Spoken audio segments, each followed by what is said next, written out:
कर्म बड़ा या भाग्य। दोस्तों वीडियो को लाइक करना और चैनल को सब्सक्राइब कर लेना। दोस्तों प्लीज वीडियो को लाइक, चैनल सब्सक्राइब। एक दिन कर्म और भाग्य दोनों ही आपस में लड़ रहे थे। तब रास्ते से नारद जी जा रहे थे। तब नारद जी कर्म और भाग्य दोनों को देखे जो आपस में लड़ रहे हैं। तब नारद जी आकर के कर्म और भाग्य दोनों से पूछे जो आप दोनों आपस में क्यों लड़ रहे हैं। तब कर्म और भाग्य दोनों ने नारद जी से कहा जो हे मुनि श्रेष्ठ, हे नारद जी, आप ही बताएं जो कर्म और भाग्य दोनों में कौन बड़े हैं। तब नारद जी बोले जो ये तो अच्छी बात नहीं है, हम कैसे बता दें जो आप दोनों में कौन बड़े हैं। आप दोनों ही श्रेष्ठ हैं, कर्म ही आप भी श्रेष्ठ हैं और भाग्य आप भी श्रेष्ठ हैं, आप भी बड़े हैं। तब नारद जी बोले जो ये बात हम नहीं बता सकते हैं, चलिए भगवान शिव के पास, भगवान भोलेनाथ महादेव जी के पास चलते हैं, वही इस बात का फैसला करेंगे जो आप दोनों में कौन बड़े हैं। तब नारद जी और कर्म और भाग्य तीनों चले कैलाश पर्वत पर भगवान शिव से मिलने के लिए। तो भगवान शिव समाधि में लीन थे। तब नारद जी भगवान शिव से समाधि में लीन थे। तब नारद जी बोले जो हे प्रभु, हे भगवान शिव, आंखें खोले।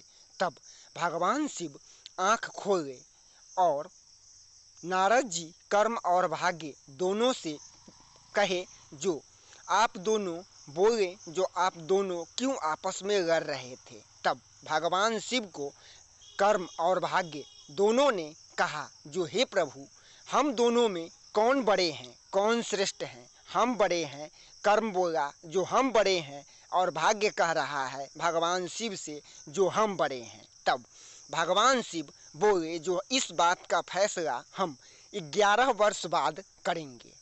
एक जौ आप लीजिए कर्म और एक जौ भाग्य को दिए। एक जौ कर्म को और एक जौ भाग्य को दिए और बोले ये दोनों जौ आप दोनों कर्म और भाग्य लेकर के जाएं। हम आप दोनों से 11 वर्ष बाद मिलेंगे। हम आप दोनों को 11 वर्ष बाद दर्शन देंगे। तब कर्म और भाग्य दोनों वो जो भगवान शिव जौ दिए थे वो जौ लेकर के आ गए और कर्म जौ लेकर के घर पे आए और वो माटी में रोप दिए। तो कर्म का जौ माटी में रोप दिए और भाग्य जो जौ लिए थे वो घर पर रख दिए और रख करके भाग्य सो गए। और कर्म माटी में जो वो जौ रोप दिया था तो उसका जौ बहुत हो गए थे, कर्म का जौ बहुत हो गए। तो फिर कर्म ने वही जौ को ले करके फिर खेत में बाव कर दिए। फिर खेत में जा करके बहुत सारे जमीन में जा करके सभी जौ को बाव कर दिए। तब ऐसे करते करते तो 11 वर्ष तक कर्म के पास बहुत सारे जौ हो गए और कर्म के पास बहुत सारे धन हो गए और कर्म के पास बहुत सारा जौ और धन हो गए और भाग्य सोता ही रह गया। भाग्य को कुछ भी नहीं पता था, भाग्य सोया ही रह गया। भगवान शिव जो जौ दिए वो जौ ले करके आए और भाग्य वो जौ को रख करके और सोए हुए ही रह गए। और कर्म जो उस जौ को रोप दिए थे वो जौ खेत में जो रोपे थे वो कई हजार टन बहुत सारे हो गए। बहुत सारे कर्म के पास धन दौलत, बहुत सारे पैसे हो गए उसी जौ से। तब 11 वर्ष तक कर्म के पास बहुत सारे धन हो गए, बहुत सारे पैसे हो गए।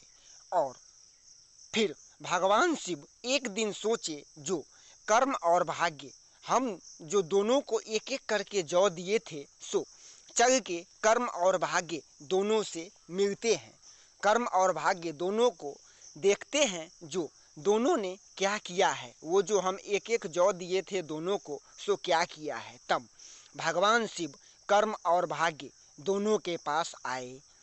तब कर्म और भाग्य दोनों से बोले जो कर्म और भाग्य आप दोनों को जो हम एक एक जौ दिए थे वो जौ आप कहाँ रख दिए, कहाँ रखे, हमें दीजिए। आज हम इस बात का फैसला करेंगे जो आप दोनों में कौन श्रेष्ठ हैं, आप दोनों में कौन बड़े हैं, इस बात का फैसला हम अभी करेंगे।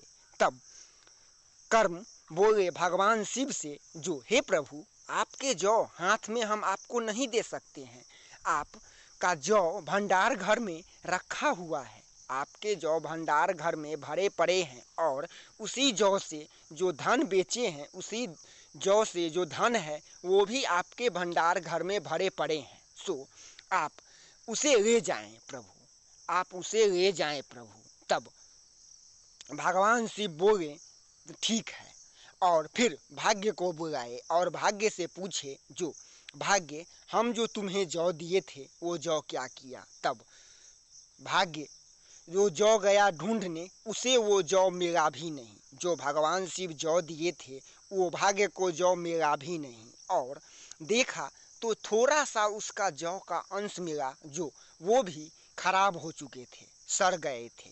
तब वो ला करके भगवान शिव के सामने दिखाए। तब भगवान शिव बोले जो ऐसा हालत बना दिया है जौ को, एकदम से खराब कर दिए, और कर्म इतना, आप एक जौ से आप इतना बड़े आदमी बन गए और महान बन गए।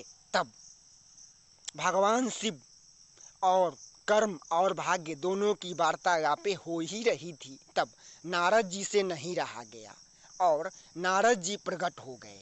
तब नारद जी प्रकट हो गए और कर्म और भाग्य दोनों से बोले जो इस बात का आज फैसला भगवान शिव करेंगे। तब नारद जी भगवान शिव से बोले जो हे प्रभु, आप बताएं जो कर्म और भाग्य दोनों में कौन श्रेष्ठ हैं। तब भगवान शिव नारद जी से और कर्म और भाग्य से बोले जो कर्म भाग्य से, जो भाग्य कर्म बड़े हैं, कर्म करके आदमी, कर्म करके इंसान या मनुष्य या प्राणी भाग्य बदल सकते हैं, कर्म महान है, कर्म बड़े हैं। और ये कह के भगवान शिव और नारद जी अंतर्ध्यान हो गए। दोस्तों वीडियो को लाइक करना